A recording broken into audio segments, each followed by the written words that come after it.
आज आपण एका अशा कहाणीबद्दल बोलणार आहोत जिची सुरुवात तर होते एका ऑफिस रोमॅन्सने, पण शेवट होतो एका थंड डोक्याने अतिशय नियोजनबद्ध केलेल्या हत्येत. आणि ही घटना खरं तर प्रेम आणि नकार ह्याबद्दल आपल्या मनात काही गंभीर प्रश्न उभे करते.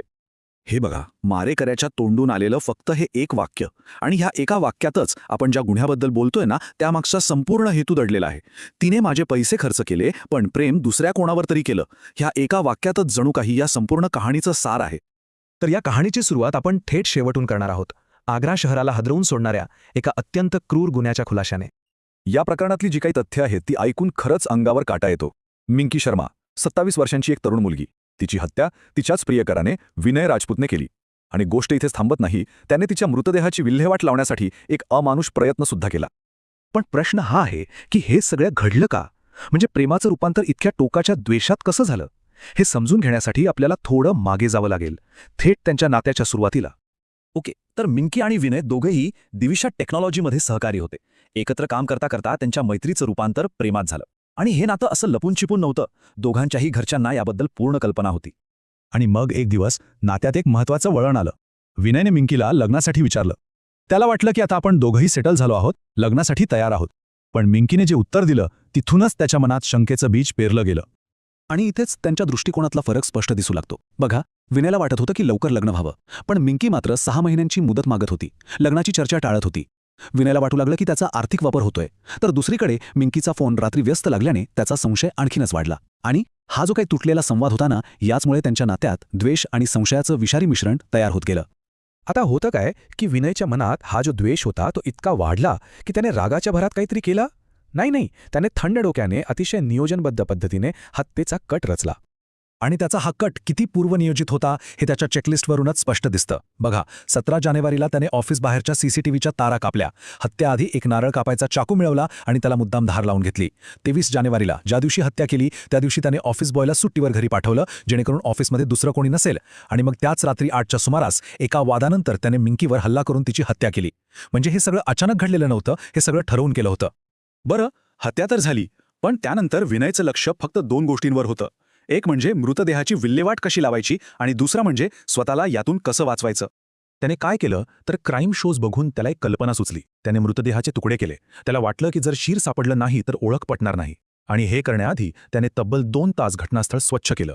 आणि मग मिंकीच्या स्कूटरचा वापर करून मृतदेहाच्या तुकड्यांची विल्हेवाट लावायला निघाला.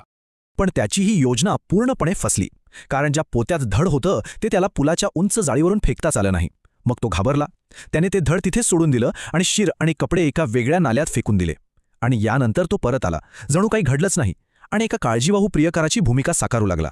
विनयने नियोजन तर खूप केलं होतं, पण तो कितीही हुशार असला तरी काही पुरावे मागे सोडूनच गेला. आणि हेच डिजिटल आणि भौतिक पुरावे पोलिसांसाठी महत्त्वाचे ठरले. आणि तपास थेट त्याच्यापर्यंत पोचला.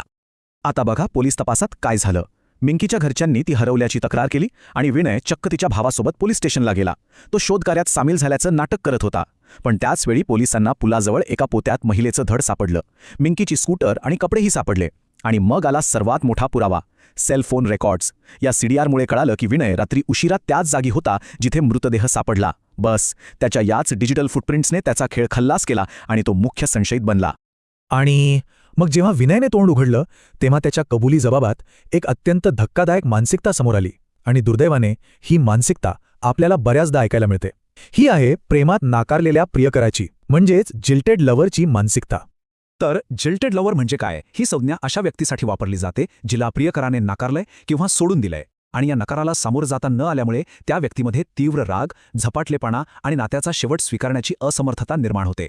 म्हणजे हा प्रेमाचा नाही, तर हा एक प्रकारचा मालकी हक्काचा झपाटलेपणा आहे जो नकार अजिबात सहन करू शकत नाही. आणि विनयच्या कबुली जबाबातलं हे वाक्य त्याच विषारी मानसिकतेचं अगदी थेट उदाहरण आहे.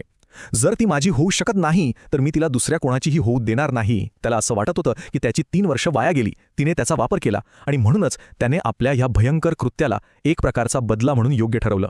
ही घटना आपल्याला एका अशा विनाशकारी पॅटर्नबद्दल सांगते जिथे एका व्यक्तीला वाटू लागतं की ती समोरच्या व्यक्तीची मालक आहे.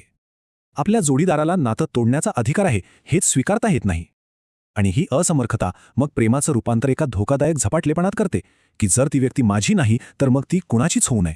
शेवटी ही कहाणी आपल्याला एका महत्त्वाच्या प्रश्नावर आणून सोडते. प्रेम आणि झपाटलेपणा यांच्यातली रेषा नक्की कुठे आहे? ही एक दुःखद आठवण आहे की ही रेषा किती अंधुक असू शकते आणि जेव्हा ही रेषा ओलांडली जाते तेव्हा त्याचे परिणाम किती भयंकर असू शकतात. ही घटना आपल्याला प्रेम आणि धोकादायक मालकी हक्क यातील नाजूक फरकावर विचार करायला भाग पाडते.